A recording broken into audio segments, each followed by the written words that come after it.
'n bietjie geboks toe jy op skool was, né? Ja, ek het vir so 'n jaar en 3 maande het ek hard geoefen, ek het dit baie geniet. Ek het daai episode gekyk en ek was ook verstom want ek som jou nie op as 'n kyk, een ding van ek kan sien jy het baie sport. Jy weet jy het baie bol en daai ding is ook maar timing en Ja.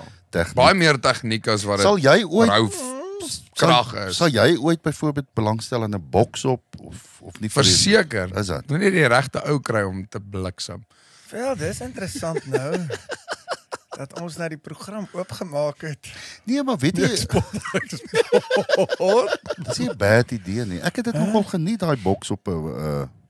Weet jy wat Die sal vir my vorige amazing soeke wees van dit is, dit sal my rede weer gee om hard te oefen. Om hard te oefen. Ja. Hard te oefen, weer lekker fiks te word, weer net iets anders te doen. Ek bedoel, ons in ons musiekbedryf, Riekie, jy weet, ons het nie verskriklike baie aktiewe leefstyle nie. Ons sit ongelooflik baie as ons op pad is ergens heen en op 'n vliegtyg en niks is bietjie pace nie.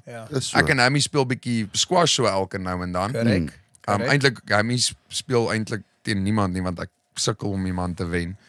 Maar dis baie lekker squash. Kyk Chommy nee van meeste van my pelle nee. Is jy een van die ouens wat baie meer bol het as die gemiddeld van die ouens. Ja, maar dit weet ek. Ja nee, hierdie man het bol hè. Baie. Hy Joel. Baie dankie my vriend, maar kom net om terug te kom by die boksop ding nou. Ek meen Rian sit homself al buite laat hy so as daar iemand is wat miskien jou wil uitdaag, So jy- is dit want jy is nog jonk, ek en hy is te oud. So die Ons ding is van die 40. boksop, jy moet in die musiekbedryf wees, jy moet 'n sanger wees, 'n man wees Stem, obviously. julle moet mekaar kan En jy moet min of meer dieselfde ouderdom wees. Sulke goed. Daar weet jy wat nee, ek dink Jy daai weet. is 'n great idee.